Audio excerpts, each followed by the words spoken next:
Hello, guys, and welcome back to another deck preview from Double Sleeved. Today, we are going over the next green leader, Kazuki Oden.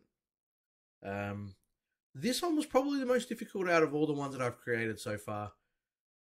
He doesn't really seem too powerful, too strong. I think he needs a little bit more support to become viable, but that doesn't mean that he still can't do a bit of damage. Regardless, we're making a deck preview on every single leader that's coming out. So he was one of them, and we are going to create. So this is what it would roughly look like if you decided that you wanted to build Kazuki Oden. His activate main, once per turn, you may trash one Wano country type card from your hand. Set up to 2 of your Don cards as active. Pretty good ability. Obviously being able to untap 2, but you do lose a card from hand. Card size in hands at this point in the game are very crucial, and you don't really see, you don't really draw too much to be able to really get his effect off, and I think that's why he's struggling in this point in time. And I can see that if we get to points where it's like common to have 10 cards in your hand or 12 cards to hand, you'll be able to see this leader maybe shine a little bit more. Of course, when we're talking about green, you got to add beige in. He is a blocker. He is a 1 cost, and there's 4 of him. Straightforward. Always will see him. We're going to add 4 Kazuki in here as well. He plays for 1, and then you can activate main for 1, resting himself. Look at the top 5 cards, reveal 1 Wano country type, and add it to your hand. Then place the rest at the bottom of your deck in any order. So, virtually the Jewelry Bonnie of the Kazuki set. 3 Paradise Waterfall. I think this card is actually pretty strong as a 1 cost green. The counter itself, your leader or one of your characters gains 2,000 power during the battle, then set one of your characters as active. The trigger also, if you find it in life, allows you to KO one of your opponent's rested characters with a cost of 4 or less. I think it is quite strong. I think it's got a place in this deck. I think it's a good generic green card altogether. Moving on to the cards that cost 2, we are playing 4 Cat Viper. On play, rest one of your opponent's characters with a cost of 3 or less. Resting is pretty strong. It helps you deal with obviously the blockers and stuff like that, or any other cards that they might be keeping active on purpose. The other 2 costs that we've got in here is Killer, another blocker for 2. It has 2,000 power. With a Don underneath it when it uses its block, if you control 3 or more characters, you can draw 1 card. There's a lot of weenies and a lot of cards that you probably want to play out on the board, so it's not too bad to have him on the field. Even if you do lose him while blocking, you still regenerate cards in your hand, which I think is super important in this meta right now. 4 Apu's, he's got 2,000 counter. It's pretty much the reason why I chucked him in. I don't really think you want to see him being played unless you're super desperate. You can put a Don underneath him. When he attacks, you rest one of your opponent's Don cards. Still need 2 Don to really make him viable, because I feel like any card that's not at 5k power is really a meh in my books at this time anyway. 4 Izus. We're trying to obviously put as many Wano countries as we can in here as well, so we can search the top 5 and not kind of neg. But also so we can use the leader ability to discard a Wano country type card and be able to untap 2 Don. On play, she can rest up to opponent's character with a cost of 4 or less.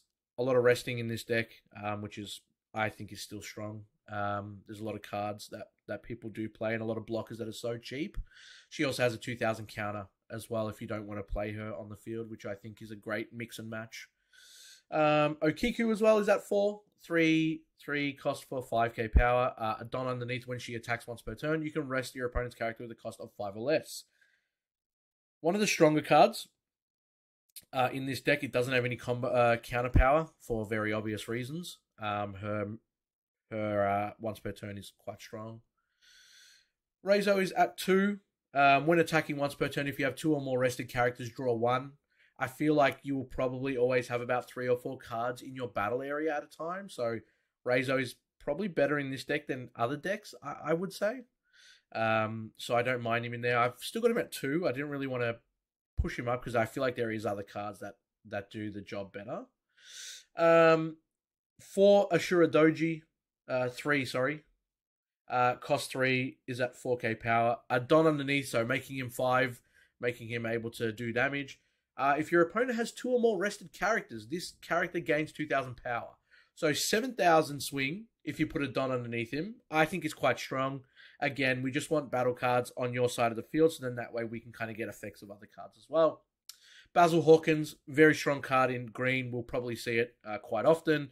With 1 Don underneath him, once per turn. If this character battles your opponent's character, set this card as active. So, excluding leaders, if it swings into a battle card or they activate a blocker, he'll be able to restand as well, which is quite amazing. X-Drake. 2 of these I felt was probably enough. On play, he can KO one of your opponent's rested characters with a cost of 4 or less. X-Drake works perfect with Izu and Okiku. I did put it at 2. I might actually update it to 3. I think the way that these 3 work together is amazing. And he's a 6k for 5 as well, so he's still able to swing and do damage. And he's got counter on him as well, so he's not going to be a dead card anytime. Yamato was a bit of a tricky one. Originally, I had her at 3, but I brought it down to 2. The double attack is nice, so obviously it deals 2 damage, and she will banish the cards when it deals damage as well, so they won't get their effects. However, it's still 5 to play her, and she's only a 5k, so we need to probably put another 5 on her to make her a 10k, and hope that she doesn't get blocked, hope that she doesn't get countered. It's so situational. Obviously, there is better. Yeah, I'd say the Shanks is probably a better SCR, but it still fits in the deck. I still don't mind it. I still think it definitely has a place here and can get better as time goes on as well. 3 Denjiro, a Don underneath it. When it attacks, if your leader is Kazuki, which it is, set up to 2 of your Don cards as active. Not too bad. It will swing for 8 because you've got to put a Don underneath, and then you can untap 2 as well, as your leader can untap 2, as long as you discard. So you'll be untapping 4 if you've got Denjiro out. And it's also an 8k swing, so I don't mind it. Obviously, it doesn't have combo power. When deck building, you've really got to be cautious of how many cards have counters, and how many cards are dead in your hand. But I do believe it is strong enough to go on the field to kind of do damage and warrant that part in the deck. Kinemon, on play, if your leader card is Kazuki Oden, play 1 9 red Scarabs type character with a cost of 3 or less from your hand. We don't really have anything except for the Cat Viper, and Ashuri Dojo, so not too many options. It is, yeah, it's one of those things where it is a little bit situational. Obviously, I would only play him when I've got those other cards in my hand as well.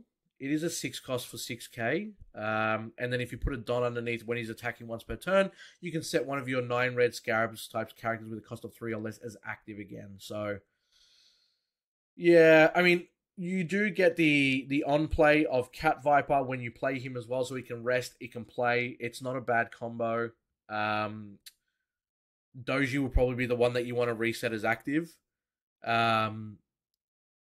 Because of the fact that he'll be 7,000 power if your opponent has 2 rested, so you can swing twice. But yeah, a little bit of tinkering. You'll probably swing with the Doji first, and then you'll swing with Kinemon with a Don underneath him. You'll restand the Doji, and then Doji will be able to swing again. So it's not bad, but because there's so little in the deck, you really have to find both of them, which is one of those things. And then I decided to put 2 Eustace Captain Kidd, the SR from Romance Dawn. I think this card is really good just to kind of keep your opponent swinging into this card. With 1 Don underneath it, if it's your opponent's turn while he's rested, they can't swing into anything except for characters named Eustace Captain Kidd. Pretty strong. It's still 8,000 power. You know, it can sometimes nullify a whole turn, which is really, really good while you get your next turn. The activate main once per turn. You can rest a character and play a character with a cost of 3 or less from your hand. I personally swing with an 8k. You can take out so many great cards that your opponent's sitting on board. You can also do good pressure to your opponent's leader. But if you don't want to put that pressure, it's still not bad to play it on the first turn, and then activate its main as well, since you won't be able to swing with it anyway, and put a Don underneath. So a little bit of synergy with this deck. I'm not sure how well it's done in other regions. Obviously, we are behind. I can see it being probably like lower tier than the rest of the decks that are coming out. But still, it's got a bit of jive to it, I guess. I can definitely see it becoming stronger when there is more Wano country there as well. But that's it for today's deck preview, guys. Let me know in the comments below if you would change anything, if you think that you're going to take this leader out for a spin, if this is, your number one choice for the upcoming set. And if you change anything, or if you think that there's a better way to run this leader and I might be missing something. But yeah, thank you so much, guys. Hopefully you enjoyed. Again, leave a thumbs up on these videos if you enjoy these deck previews, and hopefully we can continue to make more content for you guys to continue to grow as a community. So thank you so much, guys. Take care, and hopefully see you in the next video.